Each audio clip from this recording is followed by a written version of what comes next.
In the Steven Spielberg movie E.T., why is the alien brown? Just another American who saw too many movies as a child. Hello everyone, and welcome to After the Film. Today we are 36 years after the film. Today we're talking about Caddyshack. Welcome to the Bushwood Country Club. The membership's exclusive. You think I'd join this crummy snobatorium? The help is outrageous. What? The madness is contagious. Bad language, fooling around on the course, poor caddying. But this whole place... Caddyshack. The interesting thing every time I go back and watch Caddyshack is that you forget what it's about. You remember Rodney Dangerfield, you remember Ted Knight, you remember Chevy Chase, you remember Bill Murray. And yeah, it's Caddyshack and it's about the caddies, but you barely remember the caddy. I had to look up his name. Danny, played by Michael O'Keefe. The main plot is his. He wants to go to college. His parents can't afford it, so he wants to win this caddy golfing competition and get a scholarship. That competition happens in the middle of the movie, I think, and then there's this other competition with this bet with the rich guys, and it almost doesn't connect to Danny's story, even though he's involved, even though he's playing. There's this weird tangents that it goes off on, like the different pieces are just vignettes about a golf course, which is an okay structure, but it doesn't feel like that was on purpose, even though, oddly enough, it sort of was. They added a lot of the stuff with Bill Murray to fill in the gaps and make the vignettes connect a little better. But it doesn't feel like that's what they were going for. It feels like in the script it was a story about a caddy, and then they got all these great comedians and just ended up cutting away the caddy story until they were left with this. Which is fine, because this is entertaining. This is where you get stuff like this. The Dalai Lama himself, the 12th son of the Lama. The flowing robes, the grace, bald, striking. So we finish 18, and he's gonna stiff me. And I say, hey, Lama, hey, how about a little something, for the effort, And he says, oh, there won't be any money. But when you die, on your deathbed, you will receive total consciousness. So I got that going for me, which is nice. Then you get to a bigger issue for me, looking at the movie now. And I'm looking at it and see the way it's a problem with sports movies a lot. If you don't know the sport is just, it doesn't matter. It's not like they're explaining you how golf works and how is someone going to be a golfer. I mean, they try. Just let it happen. Be the ball. Be the ball, Danny. You're not being the ball, Danny. Well, it's kind of difficult with you talking like that. Okay, I'm not talking. Stop talking. I'm not talking now. Be the ball. But being the ball isn't really explanatory.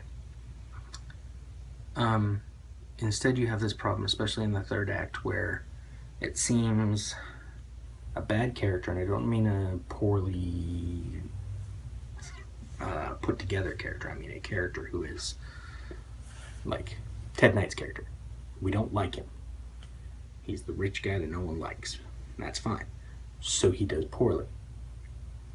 Meanwhile, Danny, we have no reason to know why he should be good at golf, but he's our protagonist, so he's good at golf. Chevy Chase is funny, so he's good at golf. And it's this weird sort of, it's like the morality of the film is that if you're good at golf, you're good. If you're bad at golf, you're bad. So allow me to interrupt. The thing is, it's this sort of Cold War mentality. This is the 1980s films often, like was it Ski School and stuff like that. Caddyshack, obviously. Where it's like the good guys are good at what they do because they're the good guys. And it's like this it's without being jingoistic about it. It's this pro-America, pro-good Cold War thing, where it's like, of course Russia's not gonna be good. We're gonna beat them at sports, we're gonna beat them at war, we're gonna beat them at whatever, because we're the good guys. And this 80s, like, high school movies and college age movies, like Caddyshack, use this a lot. Where it's this notion that, like, the good guy has to win because he's spunky, because he's trying harder, you know, he's not arrogant about it. And so you get Chevy Chase's character, he's not arrogant, he may be rich, but he's not arrogant. And so he does okay. And meanwhile you get Ted Knight's character, who, whether he's a good golfer or not, you'd think he'd be good since he golfs a lot, he's good enough. He's an arrogant prick. And so this class thing is also this sort of, I don't know, cultural thing, political thing.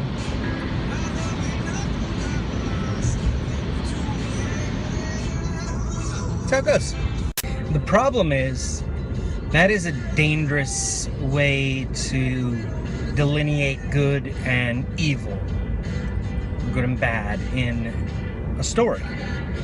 Because if good equals good, bad equals bad, like, if good skill is equated with good morals, then that means bad skill can be equated with bad morals. Not just bad morals means bad skills, but vice versa.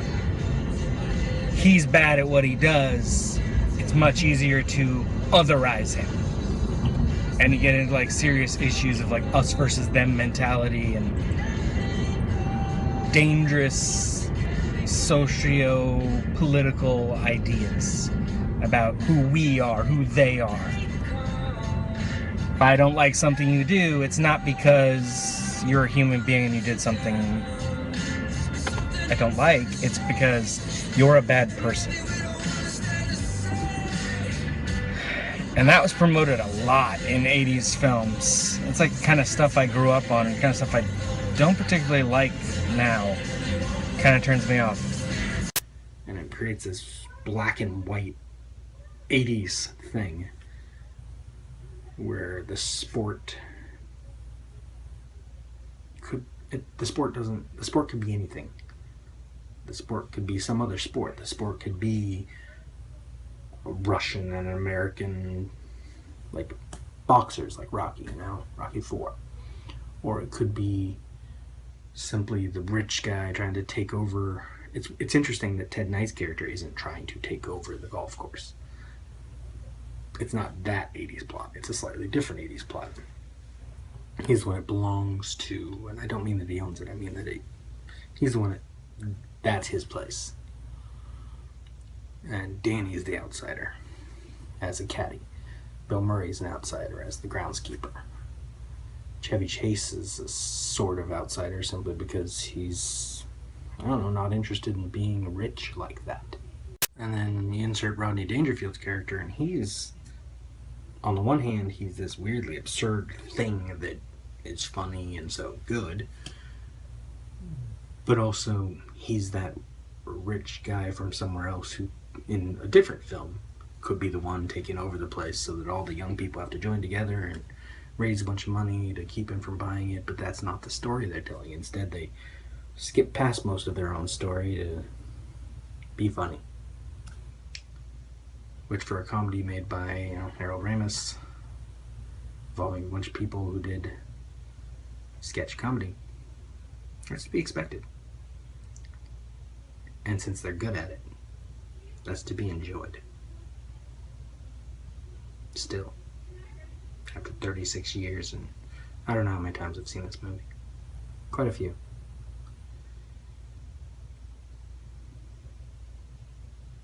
It still works.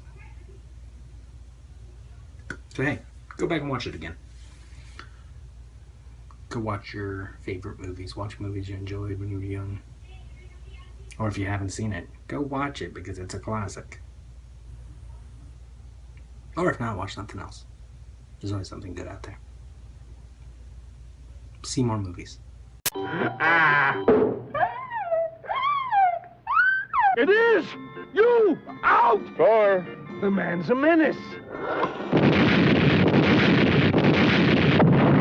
Caddyshack, the comedy with... Last thing. Have you ever seen the movie Caddyshack? What? Caddyshack, the movie? I don't know. You don't know the movie? I don't know. The part about the Dalai Lama? Have you ever played golf? No.